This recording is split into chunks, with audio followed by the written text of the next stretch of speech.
The key to creating sadness does not lie in the action, but rather the reaction of those affected by it. Up, The Green Mile, and Interstellar. These three films have one thing in common. They are amongst the very short list of films that have made me cry.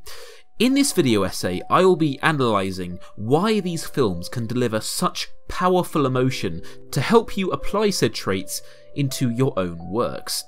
What is quite arguably, and is, in my opinion, the best application of montage ever put to film, the opening sequence of Up pretty much makes everyone cry.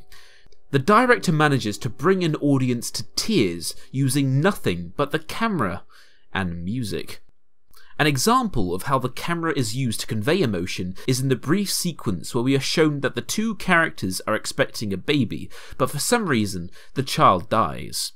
The first shot is wide, bright and full of colour, but the second shot where the tragic news is conveyed is narrow, with the harsh white light only taking up a small slither of the screen, and the colour palette also being far less vibrant. This all in stark contrast with the first shot. The narrow framing of the second shot makes the viewer's subconscious feel uneasy and claustrophobic. This helps us to empathise with the characters, as the use of the lens is making us feel emotion without us even realising. There is also a consistency between most of the shot transitions, as whenever a shot is changed, the focus of the viewer's eyes does not move, or if it does, it moves only by a little. This essentially makes viewing a far more fluid experience, and makes it just that little bit easier for the viewer to understand what's going on. A confused viewer is never going to cry. This technique isn't just essential in good montage, but also to film in general. Truly, the most powerful shot of the montage is the last one, where he is alone at his wife's funeral holding a balloon. Now, why is this such a powerful shot? Firstly, it is a direct callback to the first shot of the montage, their wedding. The contrast between the two shots is a large part of why it is such a good one. The first is full of colour and light, and the second is a deep, dark red. And in the second shot, the subject is much smaller in the frame than in the first one. This makes him feel tiny and alone.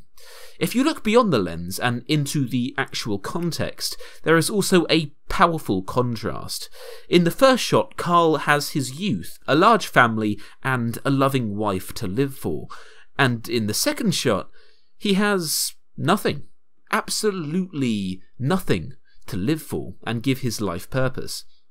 It isn't a coincidence that the montage opens and closes in the exact same church, and from a very similar angle too. The fact that these two shots are polar opposites brings the sequence full circle. If I had to summarise in one word why this sequence is such a sad one, it would be injustice. How Carl has been a good person, lived a life without sin, yet despite all that, he has had everything taken away from him, and now, through no fault of his own, has nothing left to live for. Now let's look at Interstellar. Midway through the film's runtime is a particularly powerful scene. Cooper has been out in space for what is for him only a few months, but due to time dilation has been 23 years for his family back home. He sits down to watch decades worth of videos from his children as they have grown up without him, and both in their own ways come to hate their dad for leaving them. In terms of cinematography, there is only one thing worth mentioning. How as the emotion in the scene grows, the camera also comes closer to the subject's face. This is to give the connection between the audience and the subject much more intimacy. The real tragedy of this scene is not just in how his children, whom he loves completely, have grown to hate him, but because they are justified in doing so. Cooper left Earth to protect his children, but in leaving Earth, he has caused a tremendous harm upon them, and in this scene, it finally dawns on him how much so. You once told me that when you came back we might be the same age. And today I'm the age you were when you left. So it might be a real good time for you to come back. This right here is the most powerful part, when his daughter, whose face is that of a stranger, reminds him that he just broke the only promise he ever made to his scared and vulnerable daughter. Not only that, but there is also a strong sense of injustice, how the character has been denied the right to ever even see his children grow up, a feeling that an unfortunately large amount of people can empathise with. And all of that, the injustice, the broken promises, how we completely and utterly empathise with the character, all of that adds together to create a powerful scene. And finally, we have the Green Mile. One of the characters, John Coffey, has been sentenced to death for a crime he didn't commit. The guards know that he is innocent, as does the audience, but with no choice, the guards have to execute him anyway. The real kick in the balls in this scene is how John is an extremely likeable character. He is kind to everyone around him, and despite his massive size, is incredibly gentle. Without doubt, the biggest reason why this is such a sad scene is the injustice. The fact an innocent man, whom the audience likes immensely, is wrongly executed is the most powerful example of injustice you will ever find on film. Also, what plays a large role in making this such an emotional scene is the fact that up until this point, it has been a happy film. While there were some sad moments, the vast majority of the movie is light-hearted, dealing with troublesome prisoners in funny ways, the characters finding joy in a simple mouse that comes in and starts doing tricks. If you ask me, the fact that so much of the film is so happy is what makes it such a sad one. Because the contrast from extremely happy to immensely sad gives so much more of an emotional fall for the viewer, so the sad moments have a great deal more potency.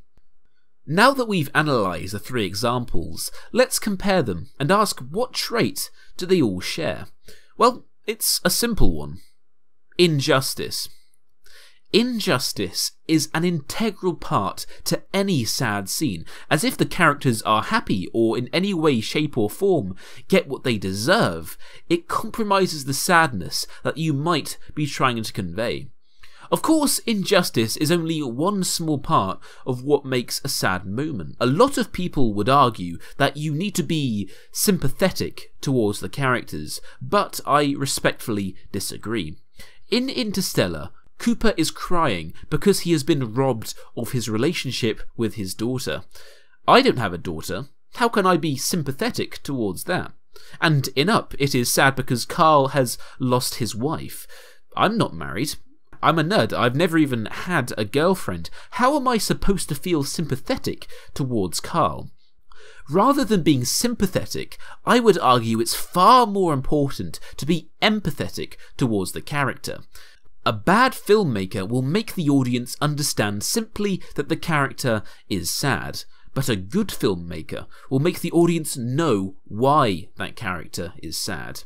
Creating a sad moment is not easy. There is no formula or single trick you can use to make the audience cry, but there is one integral thing you need to know before you make that scene a tragic one. Let me ask, in each of the examples, what is the singular, most powerful shot? The one moment that makes the audience burst out into tears. In Up, it is this one. Carl mourning over his dead wife alone. In Interstellar, it is this one. The moment Cooper breaks down crying. In The Green Mile, it is this one. The moment the guard cries, giving the final order to kill John Coffey. The most powerful moments in cinema are when we see the characters feel the emotion. If we cannot see the characters showing their grief, then it is hard for us to share that grief alongside them. And so I make my final conclusion. The key to creating sadness does not lie in the action, but rather the reaction of those affected by it. Please, Paul. Don't put that me to talk.